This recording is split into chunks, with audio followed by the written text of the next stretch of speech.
ако ќе бувни Вардар отаде, ќе не однеси нас во Грчка удолу. Со оваа помисла деновиве, станува и се легнува Цена Тодоровска од Долно Лисиче. Стравува за незиниот имот и за безбедноста на децата. Откако жителите на селото, кое што се наоѓа во руралниот дел на општина Аеродром, дознале од и приватна фирма сака да вади песок и чакал веднаш до нивните домови.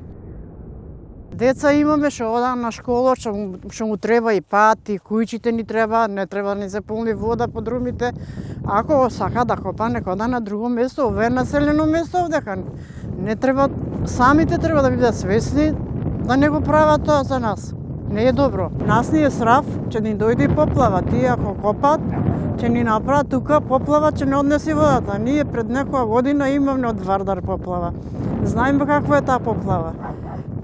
И не дозволуваме да се копа. И селото, ако треба цело село ќе го собериме, ќе застанеме тука и не дозволуваме да се копа. И двете локации на кои што е предвидено да се копа песок и чакал се државно земјиште. Со него долги години управувал земјоделскиот факултет при УКИМ, користејќи го како расадник. Вардар е во непосредна близина. Жителите на Скопско Долно Лисиче деновиве живеат во страв поради плановите на приватна фирма овде да копа и да вади песок и чакал од државно земјоделско обработливо земјиште. Велат, тоа ќе ги доведе во опасност нашите куќи од поплави, но и ќе го уништи биодиверзитетот на целото населено место.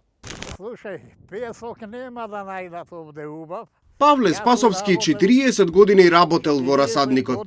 Живее во куќите кои што се наоѓаат веднаш до една од локациите каде што наскоро би можело да никне сепарација за песок и чакал. Една голема поплава поминале, но вели, сега им се заканува повторно да ги преживуваат страшните сцени. Имаме и септички јами, јамите и од јамите излезе водата.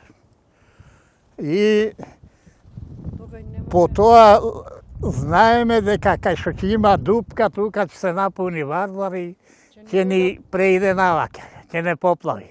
Сум дошол овде да го штитиме ова поле, да не ни го навртат Вардар, сака песок да копа, сепарации да прават и ние не дозволуваме да ни се копа тука, да ни се прави. Што сакаат тие тамо пари да печелат. Мораме ние да се бориме, ако требе, тие нека дуат и овикнеме цело село, ако требе, ќе застанеме тука и не го даваме да копа. Од Министерството за економија потврдуваат дека со фирмата Фивла Транспорт имаат склучено 2 договори за експлоатација на песок и чакал на локациите Долно Лисиче и Долно Лисиче 2. Договорите се склучени на 23 септември 2019 година, откако 2 месеца претходно тогашната влада на Заев дала зелено светло.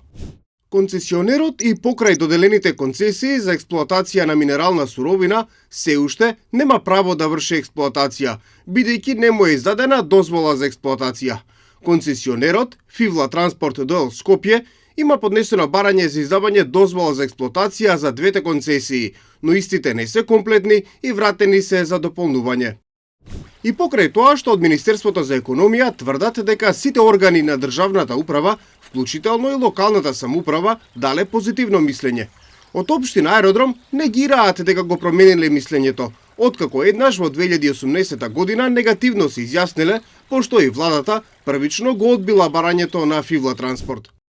Општина Аеродром нема дадено позитивно мислење за искупување песок и чакал во Долно Лисиче.